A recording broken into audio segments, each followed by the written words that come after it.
Lovelies. Today we're gonna keep looking at work outfits, and I have decided to focus on smart casual looks because I was watching a couple of fashion channels, and a lot of the ladies were super confused about how smart casual is supposed to be put together.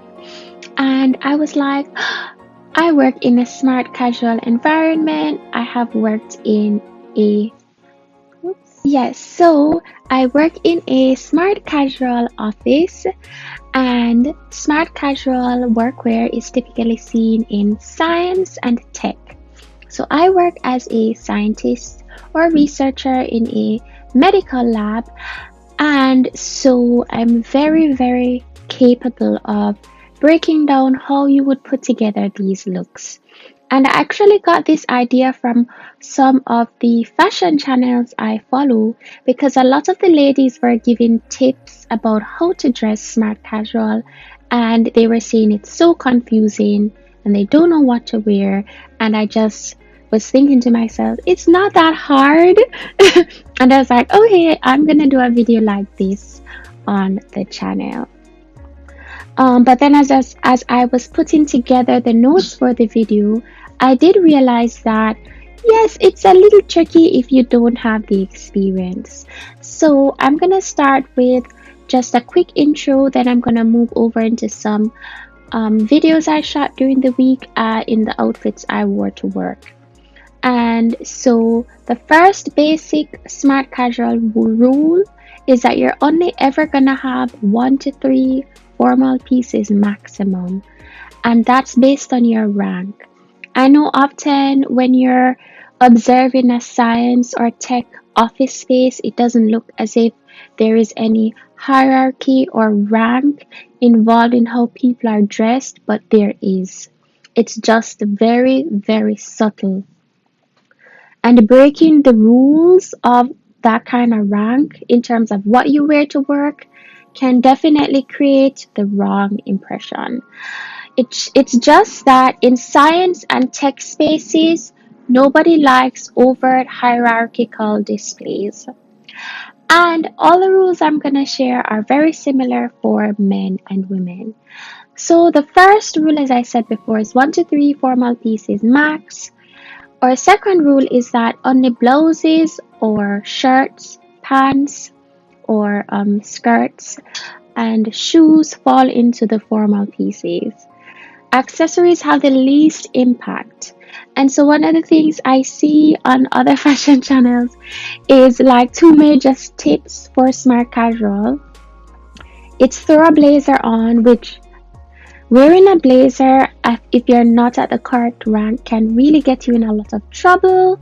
I mean, some people are gonna say, other scientists might come on and say, but come on, wearing the blazer with the wrong boss will get you in trouble. And similarly with accessories, scientists don't like, or just people in tech, they just don't like anything that's too gaudy. And when I say gaudy, I don't mean how it looks, more like what it represents. Yes, so this is my third time recording this part of the video, right? Because my mic keeps chipping out. Oh boy. Anyway, as I was saying, when it comes to accessories and representation, I'm going to give you an example, and I'm going to use a man with this example. So say for example, you just left college, you're starry-eyed, you're really innocent, and you decide that on your first day of work in either the lab or a tech office, you're going to wear a Rolex watch to work for whatever reason. Maybe you grew up and your dad was in a corporate job, a very good corporate job, and he always wore a very nice watch to a meeting or, the first day of work. Just, that's just the culture. That's what you grew up seeing. So you're like, very innocently, you're going to do this as well. But the thing is that you don't know your boss, right? You don't know this person's history, background, you don't know. So you could get a boss who grew up poor, struggled for everything, and um, especially if this happens to be a white male person um, who had to really work hard to get to where he got to, um, you're gonna piss him off. Like if you show up to work with that Rolex and this is the type of boss you have and you do not know, you're definitely going to offend him, right?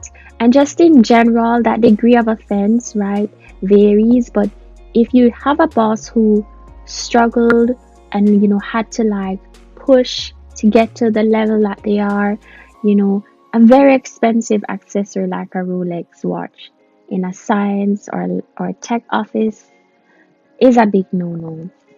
And so that's just like me. I'm a Christian, right?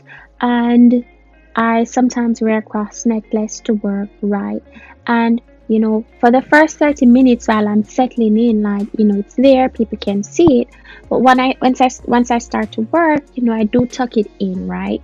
Just because like it is considered respectful of everyone to make sure that your accessories aren't creating a lot of a stir. Because just like how I wouldn't want to see someone or an atheist in a I hate God t shirt or anything like that, the atheist also doesn't want to be looking at my Jesus necklace all day. You know what I mean? So, and the part of the reason why these things matter is that science and tech is filled with overthinkers. Like, that's what we're paid to do. We're paid to steam and sit down and analyze these big problems that can't be solved, right? And they're solved because we can overthink and we overthink very successfully. And but the downside is when we apply that process of overthinking to circumstances and situations that do not require it, right? That's the bad part, right? But it is hard when you spend 8 hours a day just like looking at this one problem and trying to twist it and turn it. It's hard to turn that off.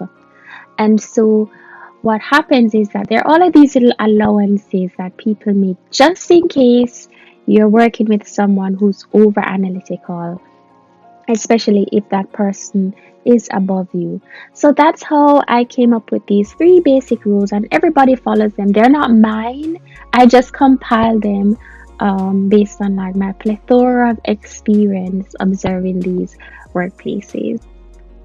Okay, guys, I know it's been a long and exhausting intro, but hold on, we're gonna get to the looks.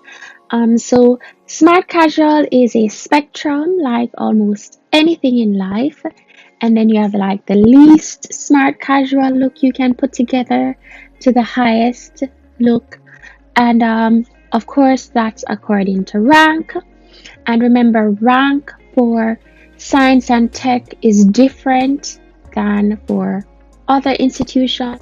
So, in today's video, we're going to be looking at the least smart casual looks you can put together, and I'm going to, of course, transition into the looks I wore this week. I hope you enjoyed the video, guys. Leave your comments below. What did you think about my points? Have you ever worked in a smart casual space? And what do you think about the importance of your outfits? Here's outfit number 1. These are all least smart casual looks. The rules again: 1 formal piece. For women, this can be a dressy or a formal shoes, anything you'd wear to an interview, or if you wanted to look fancy. A button-down shirt. For men, it's the same thing: shoes or a pressed polo shirt. These looks are good for someone who is entry level or mid level. You can see the shoes, which are, you can wear these to an interview, but they're very dressy. Here's outfit number 2.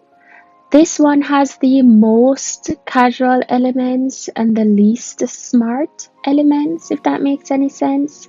It's a very relaxed look. It's a button-down shirt with my Uggs, and I felt very happy wearing this on the day 2.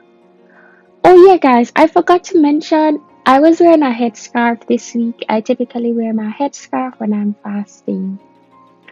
Here's outfit number 3, which has more smart elements than casual. I'm wearing a jeans, but it has pleats, and it is a boot cut jeans. So even though it is casual, the cut of it is different. It's a boot cut jeans.